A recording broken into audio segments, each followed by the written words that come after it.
Hello students, હવે આગળ આપણે વાત કરીએ. આપણે લાસ્ટ લેક્ચરની અંદર નલ સમીકરણ જોયું, ગિબ્સ ઉર્જા જોઈ અને સંતુલન અચળાંક, આ બધા કેલ્ક્યુલેશન કઈ રીતે કરવા, કેવા સૂત્રનો ઉપયોગ કરવો એ બધું જોયું.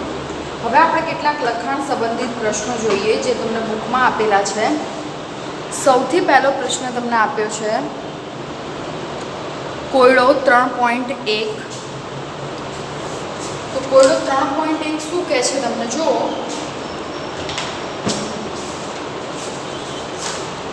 કે તમે mg + 2mg, તમારો કોયડો 3.1 શું કહે છે કે mg +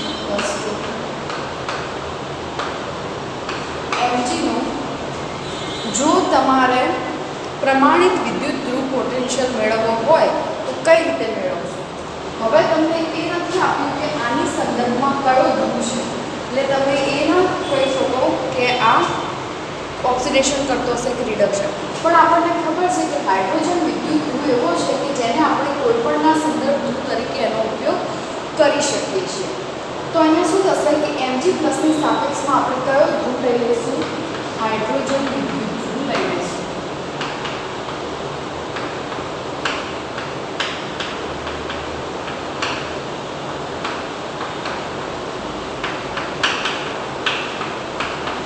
હાઇડ્રોજન વિદ્યુત ધ્રુવને અગર આપણે સંદર્ભ ધ્રુવ તરીકે લઈએ તો અહીંયા જે છે mg એ હાઇડ્રોજન, આપણે આપણી શ્રેણી જોઈએ કે ભાઈ હાઇડ્રોજનની ઉપર અને નીચેના તત્વો. તો હાઇડ્રોજનની નીચેના તત્વો શું કરે છે, ઓક્સિડેશન, અને હાઇડ્રોજનની ઉપરના તત્વો શું કરે છે, રિડક્શન. બરાબર.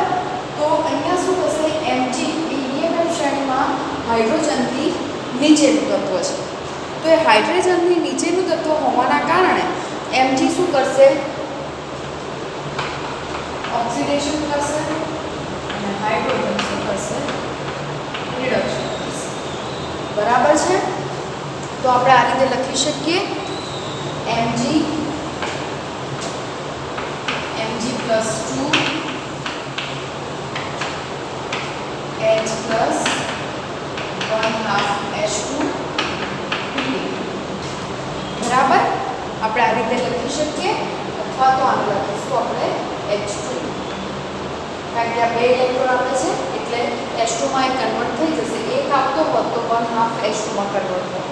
તો હવે અહીંયા જો આપણે પ્લેટિનમ વિદ્યુત ધ્રુવનો ઉપયોગ કરી અને હાઇડ્રોજન લીધો અને mg ની સંદર્ભ ધ્રુવ તરીકે હાઇડ્રોજન લીધો કે જેથી આપણને mg નું પ્રમાણિત વિદ્યુત ધ્રુવ પોટેન્શિયલ મળી શકે. તો હવે આપણે શું કરીશું, તો કે પ્રમાણિત પોટેન્શિયલનું સૂત્ર મૂકીશું.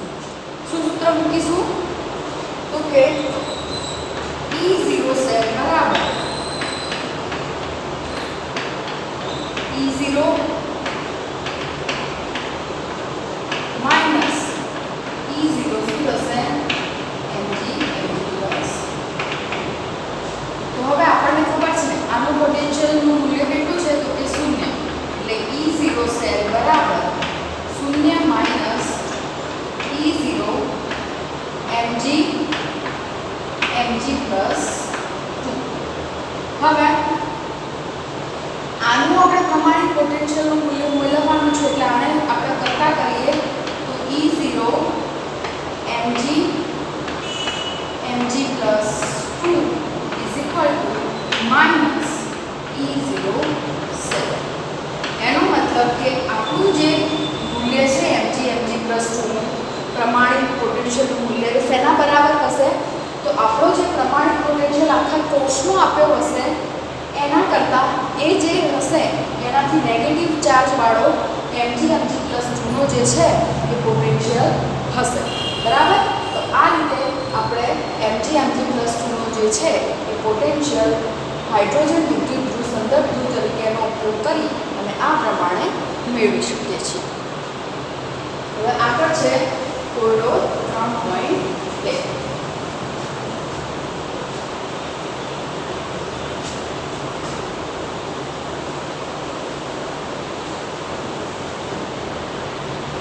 તો કોયડો જે આપણો 3.2 છે એ કોયડો 3.2 શું કહે છે કે તમે ઝીંકના પાત્રમાં કોપર સલ્ફેટનું દ્રાવણ ભરી શકો તો શું થશે? અહીંયા જુઓ, ઝીંકના પાત્રની અંદર શેનું દ્રાવણ ભરવાનું કીધું છે તમને? Copper sulphate.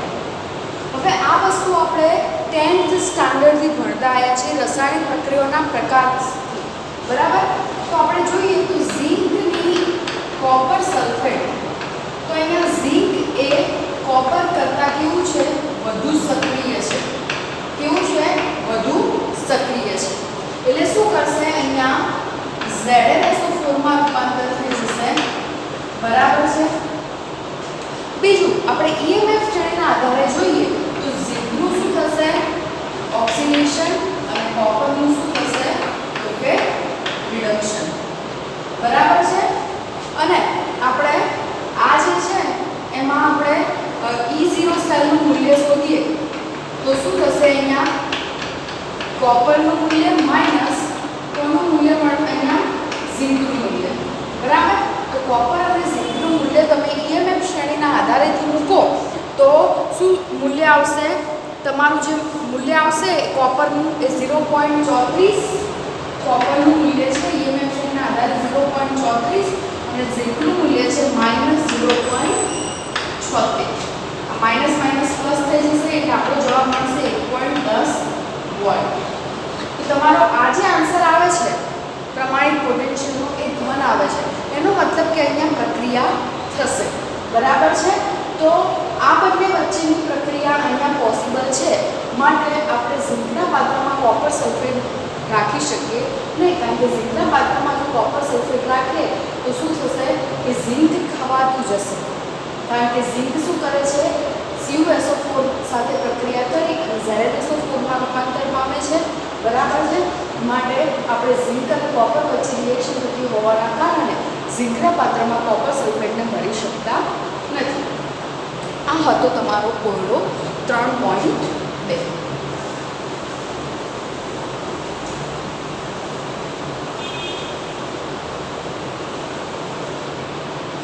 હવે આગળ તમને આપ્યું છે કોયડો 3.3.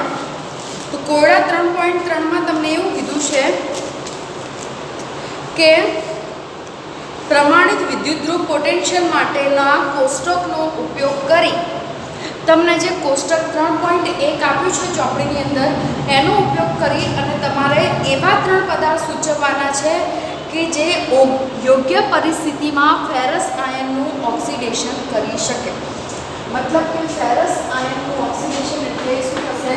Fe+2 માં શેમાં રૂપાંતર થશે? Fe+3 માં. તો હવે આપણે એવા પ્રક્રિયકો જોવાના છે. આનું તો ઓક્સિડેશન થાય છે, હવે આનું ઓક્સિડેશન વધારે સારી રીતે કરાઈ શકે, તેનો મતલબ કે એનું પોતાનું શું થતું હોય? રિડક્શન. તો EMF શ્રેણીના આધારે આપણે એવા તત્વો પસંદ કરવાના કે જે આનું ઇઝીલી શું કરાઈ શકે? ઓક્સિડેશન કરાઈ શકે, અથવા તો આ જે ઇલેક્ટ્રોન દૂર કરે છે એ ઇલેક્ટ્રોન ઇઝીલી મેળવી અને પોતાનું રિડક્શન કરાઈ શકે. તો Fe+3 માંથી એ શું કરશે? Fe+3 માં રૂપાંતરિત થશે અને એક ઇલેક્ટ્રોન શું કરશે? ગુમાવશે.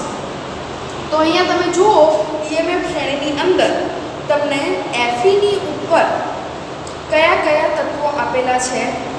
તો Fe ની ઉપર તમને બ્રોમિન આપેલો છે, Cl2 આપેલો છે, Cr2O7 આપેલો છે, તો તમે F આપેલો છે. તો આ બધા જે તત્વો છે કે જે EMF શ્રેણીમાં Fe ની ઉપરની સાઈડ આપેલા છે, તો એવા તત્વોનો ઉપયોગ કરાવી શકો છો તમે Fe નું ઓક્સિડેશન કરાવવા માટે. તો આપણે લખી શકીએ Cl2, Br2, Cr2O7, F2. આ બધા જે તત્વો છે એ બધા તત્વો આનું ઓક્સિડેશન ઇઝીલી કરાવી શકે છે અને પોતાનું શું કરાવે છે? રિડક્શન કરાવે છે. માટે આ જોઈ શકીએ છીએ આપણે કોયડા 3.3 નો આન્સર કે ભાઈ આ બધા તત્વો છે એ ઇઝીલી આની પાસેથી ઇલેક્ટ્રોન મેળવી પોતાનું રિડક્શન કરાવશે, આનું શું કરાવશે? ઓક્સિડેશન કરાવશે.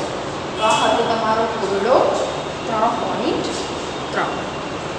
બરાબર છે? હવે આગળ આપણે જોઈએ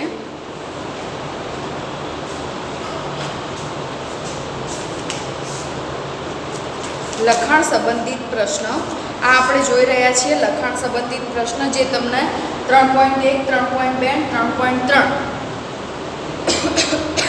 જે તમને પેજ નંબર 70 ઉપર આપેલા છે. હવે આપણે જોઈએ છીએ લખાણ સંબંધિત પ્રશ્ન 3.4 3.5 અને 3.6 જે તમને 75 નંબરના પેજ પર આપેલા છે. તો જોઈએ આપણે ખોરડો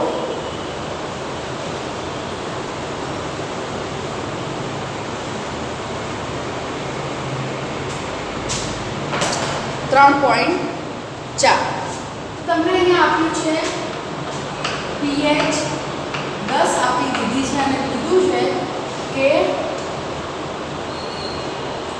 pH 10 વાળા દ્રાવણ સાથે સંપર્કમાં રહેલ હાઇડ્રોજન વિદ્યુત ધ્રુવનો પોટેન્શિયલ ગણો. આપણે શેનો પોટેન્શિયલ ગણવાનો છે? હાઇડ્રોજન વિદ્યુત ધ્રુવનો. તો આપણે જોઈએ તો H+ એ એક ઇલેક્ટ્રોન મેળવી અને શેમાં કન્વર્ટ થઈ શકે છે? તો કે 1/2 H2 માં. બરાબર છે. તો pH 10 વાળું દ્રાવણ, તો pH એટલે શું છે? તો કે હાઇડ્રોજન જે છે જે દ્રાવણની અંદર H+ આયન રહેલા છે એનું કોન્સન્ટ્રેશન દર્શાવે છે. એની શું દર્શાવે છે? સાંદ્રતા. એટલે pH 10 છે તો આપણે એને રિએક્શન એવી લખી શકીએ કે H+ એક ઇલેક્ટ્રોન મેળવી અને શેમાં રૂપાંતર થઈ શકશે? 1/2 H2 માં. હવે આપણે અહીંયા નંદ સમીકરણનો ઉપયોગ કરીએ તો શું થશે?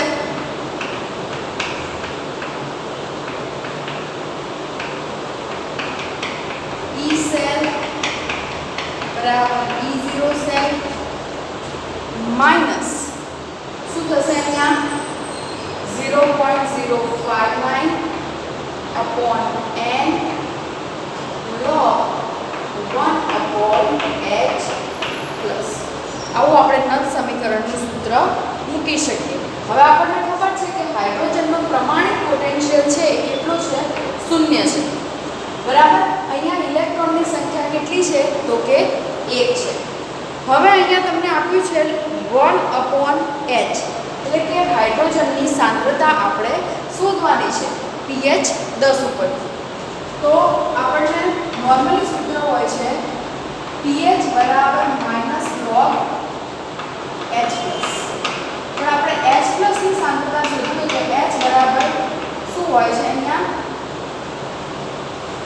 pH બરાબર log -H+ હોય છે અને H+ ની સાંદ્રતા શોધવી હોય તો આ રીતનું સૂત્ર હોય છે કે H+ બરાબર 10⁻⁻ pH. H+ ની સાંદ્રતા શોધવા માટેનું આ સૂત્ર છે. તો અહીંયા H+ ની જગ્યાએ આપણે કંઈક કિંમત મૂકવા માટે આ સૂત્રનો ઉપયોગ કરીશું. તો શું થશે? H+ બરાબર 10⁻10. આ કિંમત આપણે અહીંયા મૂકીશું. તો E સેલ બરાબર આનું મૂલ્ય કેવું છે? 0 -0.059 અને n બરાબર કેટલા છે? 1. એટલે અહીંયા શું થશે? log 1/10⁻10. હવે log 10 નો log કેટલો આવે? 10 જ આવે. એટલે શું થશે? અહીંયા 0.059 ગુણ્યા 10 અને એટલા માટે અહીંયા એક પોઈન્ટ ખાલી ખસશે અને 59.59 જે છે એ તમારો E સેલની વેલ્યુ તમને મળશે. બરાબર છે. 0.59 વોલ્ટ જેટલી વેલ્યુ તમારી જે છે એ pH ની તમને મળશે. બરાબર છે. તો આ રીતે આપણે જે છે એ 3.4 છે એનો જવાબ આપણને કંઈક આવો મળે છે. pH 10 વાળું દ્રાવણ હોય તો આ રીતે આપણે એનો આન્સર મેળવી શકીએ છીએ. એ રીતે તમને કોઈ પણ pH આપી હોય તો આ રીતે તમે H+ ની સાંદ્રતા શોધી એને અહીંયા લખી અને તમે કેલ્ક્યુલેશન કરી શકો. અને જો તમને ડાયરેક્ટ H+ ની સાંદ્રતા આપી દીધેલી હોય 0.02 મોલર કે રીતે તમે ડાયરેક્ટ એની અંદર આન્સર મૂકી અને એનો લોગ શોધી અને આ પ્રમાણે સાદું આપી શકો છો. બરાબર છે. હવે આગળ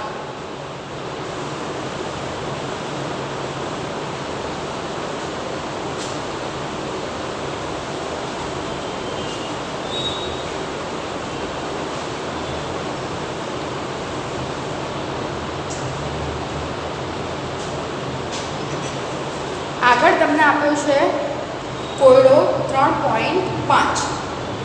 નીચેની પ્રક્રિયા થતી હોય તેવા કોષનો EMF ગણો. તો આપણને અહીંયા આપ્યું છે Ni પ્લસ 2Ag પ્લસ એની સાંદ્રતા કંઈક આપી છે તમને 0.002 મોલર જેટલી. ઇટ ગીવ્સ Ni માંથી સમાન રૂપાંતર થઈ જશે ભાઈ Ni પ્લસ 2 માં. Ag પ્લસ માંથી સમાન રૂપાંતર પામશે Ag. એનો મતલબ કે આનું ઓક્સિડેશન થાય છે અને આનું શું થાય છે? રિડક્શન થાય છે. બરાબર છે. અને આની સાંદ્રતા તમને આપી છે 0.160 મોલર જેટલી. તો તમને E0 સેલ પણ આપેલો છે અહીંયા. E0 સેલ બરાબર તમને આપેલો છે 1.05 વોલ્ટ. બરાબર છે. તો તમારે શું શોધવાનું છે? EMF શોધવાનો છે. તો અહીંયા જુઓ તમે કઈ રીતે આપણે EMF શોધીશું. તો EMF શોધવા માટે આપણે અહીંયા તમને પ્રમાણિત નથી કીધો, બિન પ્રમાણિત છે. કારણ કે અહીંયા પ્રમાણિત શબ્દનો ઉપયોગ નથી કર્યો એટલે આપણે બિન પ્રમાણિત એટલે નન સમીકરણનો ઉપયોગ કરી અને આપણે શોધવું પડશે.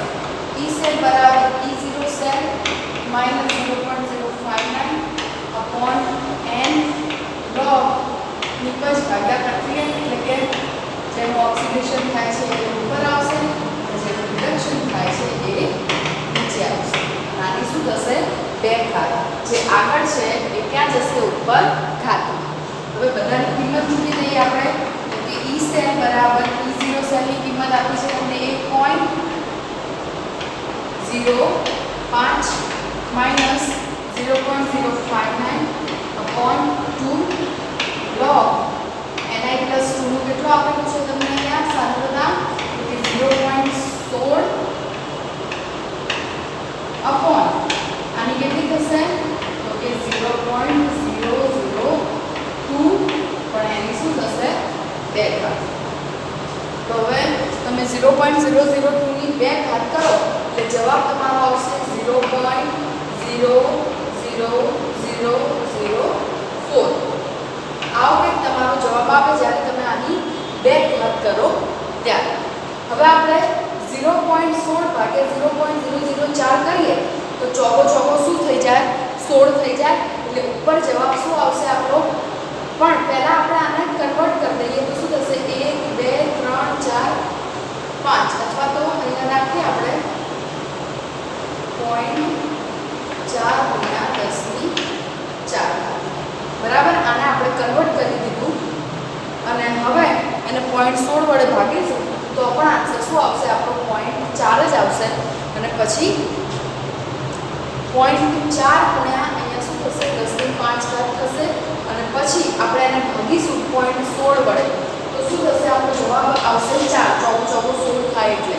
અને એને 1 પોઈન્ટ ખસાડીશું તો આપણો આન્સર આવશે log 4 ગુણ્યા 10⁴. બરાબર છે. આ રીતે આવશે. અને આમ આપણે 1.05 માઇનસ 0.059 અપોન 2. બરાબર છે. હવે આપણે શું કરવું પડે? આનો log શોધવો પડે. log 4 ગુણ્યા 10⁴. તો કઈ રીતે શોધવાનો log? તો આવી રીતે જેનો ગુણાકાર હોય તો સરવાળો થઈ શકે. log 4 વત્તા 4 log 10. તો 4 નો log શોધીશું આપણે. તો 4 નો log આપણે શોધવા માટે પાછળ તમને લઘુગુણક આપેલા છે. તો 4 નો log આપણે જોઈશું 40 માં.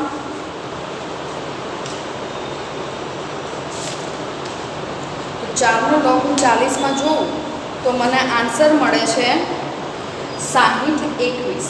શું મળે છે મને? 6021. તો હંમેશા જે આપણો log મળે ને આપણે શેમાં લખવો પડે? પોઈન્ટમાં 0.6021 વત્તા 4 અને log 10 એટલે કેટલા થશે? 1. તો log 10 એટલે 1 થશે.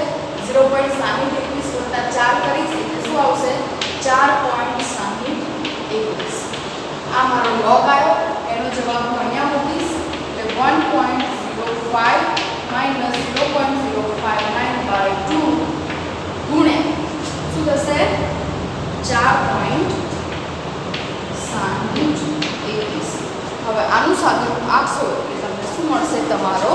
જવાબ મળશે. બરાબર છે, જે કંઈક 0.91 વોલ્ટની આજુબાજુ આવશે. ક્લિયર? તો આ પ્રમાણે આપણે જે દાખલો છે એ ગણવાનો રહેશે.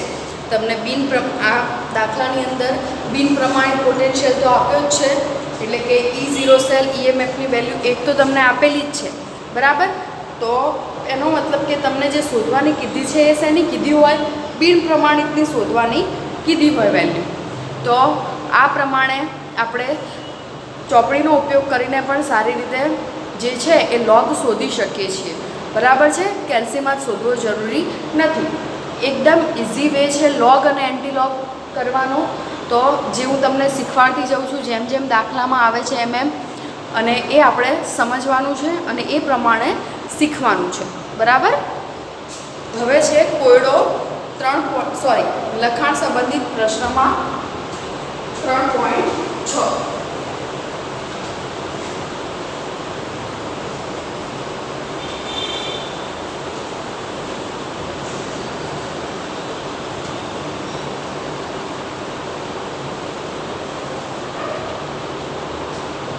તો અહીંયા જુઓ, તમને લખાણ સંબંધિત પ્રશ્ન આપ્યો છે. એમાં શું કીધું છે કે એક કોષ જેમાં નીચેની પ્રક્રિયા થાય છે, એટલે એની અંદર પ્રક્રિયા કંઈક આ રીતે થાય છે: 2Fe+3 + 2I- it gives 2Fe+2 + I. તો અહીંયા શું થશે?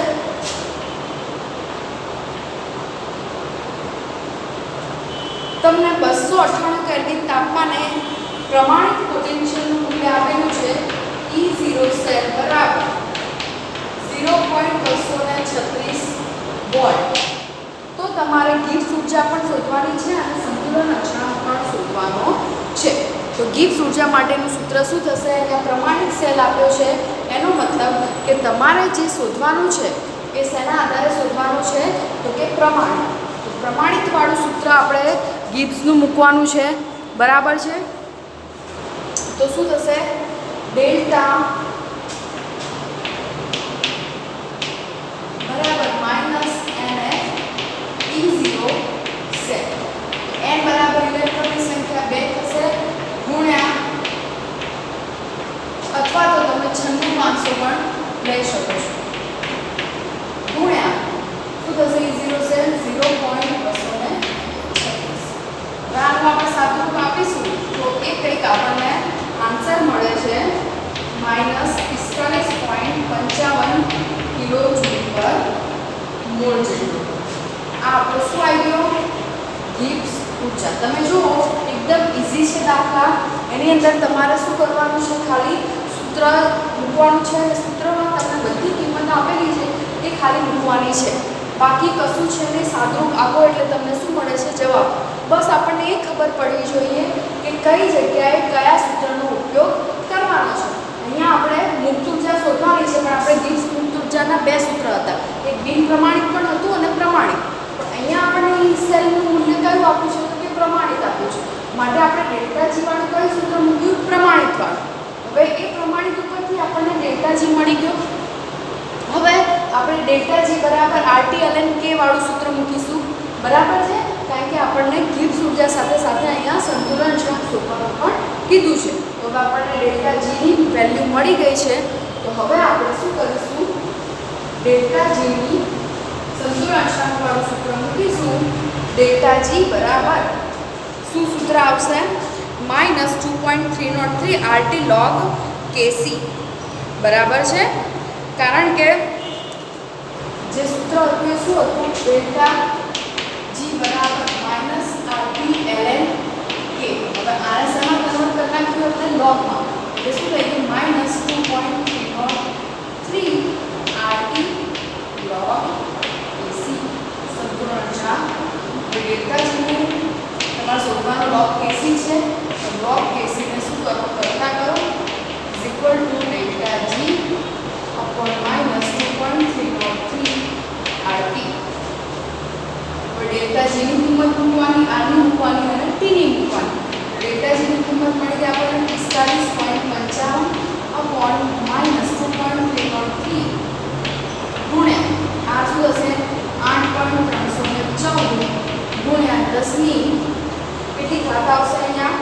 માઇનસ 3 ઘાત